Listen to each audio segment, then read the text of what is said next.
Hop a day, everybody. Welcome to Vote 2014. My name is Ray Gibson from News Talk K57, and a guest tonight as we explore the candidates and in this case, the entire overall Democratic strategy with Majority Leader of the 32nd Guam Legislature, Rory Respicio. Thank you very much, Ray, and thank you to Sorensen Media Group for giving me an opportunity to communicate with the people. Absolutely, and thank you very much for the Port of Mocha for giving us a nice place to have an interview. How have you been? It's been a while since you and I have had a chance to talk politics or anything else. What you been up to? I've been good. I've been very busy. This term is very different. Every term is very different. Yes. But I found myself spending a lot of my time with the Democratic Party of Guam. Sure.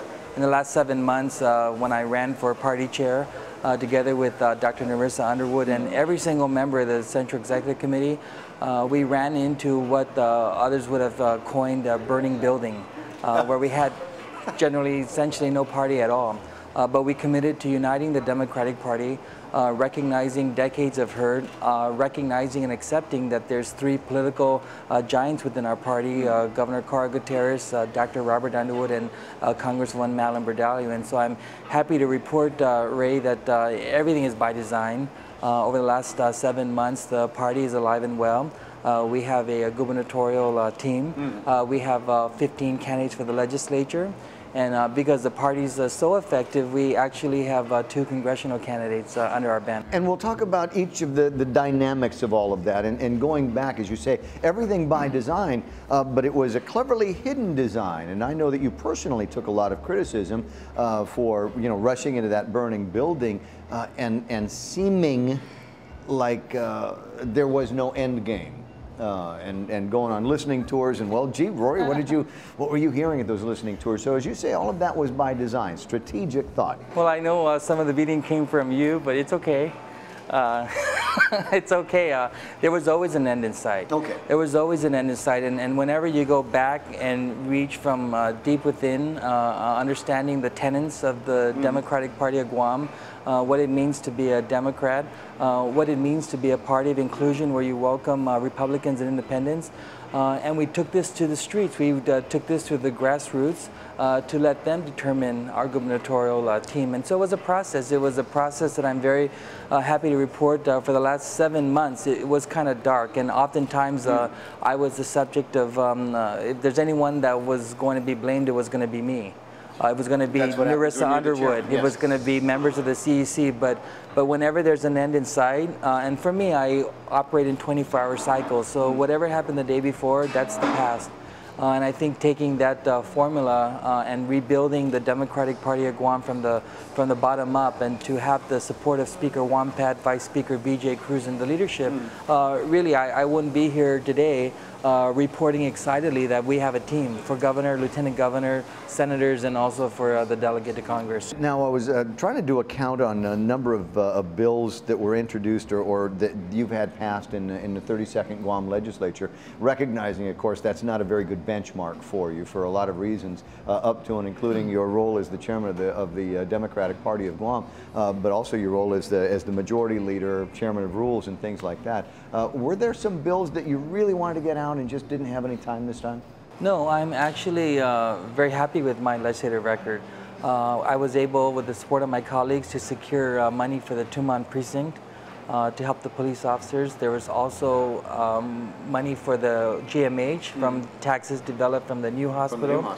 Yeah, but more importantly, in this last budget cycle, I think the legislature ought to be very proud that we restored funding for the cost of living allowance. We authorized and appropriated money for the hay pay for all of the GovGuam employees, and set aside money for tax refunds. And so you were talking about the listening tours and some of the issues that came up, and certainly crime is, again, in my mind, the biggest one. What do you have in mind? Is there anything that you roll around with, any speculative legislation that you've written in your head to address some of the issues that we've got with crime? I think what I really want us to do as a community is to get back to the basics. You know, I'm 41 years old right now, but as a 41-year-old, things were very different when I was a teenager, right? We have the advent of the internet and all these technologies that with a lot of good that it comes also a lot of bad. But I just think the government needs to support our men and women in blue, police officers. We also have to go back to, I don't know, Ray. Do you agree with the numbers? Do you believe that we need more police officers? Certainly support the ones that we have, but I'm of the opinion that we need to get another 100, 150 police officers out there on the streets right now with vehicles with guns and flak jackets and all of that. The reason why I said I don't know and I kind of hesitated because the things I like to see done are not very popular ideas, but I'm a firm believer in prevention and getting back to rebuilding the family structures. And when I was at the Department of Youth Affairs, I met regularly with the judges, and I pleaded with them to not be so quick to remand these juveniles into the youth correctional facility, but to give our prevention programs a chance. And as a result, the time DYA enjoyed record-breaking recidivism rates, and we were Department of the Year 3 years in a row. No, I recall. And the reason why I hesitated, because in any election or in any community, the media demands for immediate results. And so when you have someone like me talking about how prevention works, you don't get those immediate results, but those are things that I like to think about and talk about long term. And that might take care of the generation that's coming up behind us, but there's a generation right now that has been missed somehow, and we've got to do something about them. You kind of have to have triage, and then there's problems at the Department of Corrections, which goes back to what I've been trying to do with Vice Speaker B.J. Cruz to have the federal government honor the tenets of the compact, where we have deportation of those foreign criminals. Not just compact citizens, but all foreign criminals who have to be deported to where they came from, so that the government's social services are not further strained. To the degree that we're going to agree on that one as strongly as possible. We've got some undesirable aliens here who don't have seemingly have any means of supporting themselves, and they're not going to school, and they're causing trouble, and they've got to go. But there is also a blossoming population of folks from these same island nations that are doing their best. Yeah, absolutely. And going to school and trying to churn things around. How much more time do we give them to get it right? No, absolutely, and I talk about that all the time. I talked about those citizens who come to the island, who are gainfully employed and become productive members of our community. And contributing now to our community. So that's why I was also careful to say foreign criminals, not just a specific sector of our community. I'm fond, as a manager from time to time, I'm fond of saying the guy that I want to hire for the job is the guy that's going to ask for the job. The camera is in front of you, and if you'd like to ask the people of Guam for another vote and another 2 years at the legislature, now would be the appropriate time. Well, I certainly want to ask the people of Guam, I want to ask you to please honor me by giving me one of your votes for the legislature.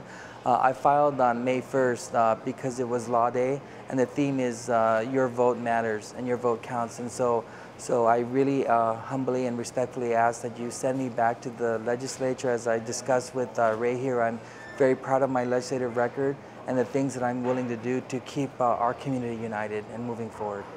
Rory, thanks very much for your time. Certainly.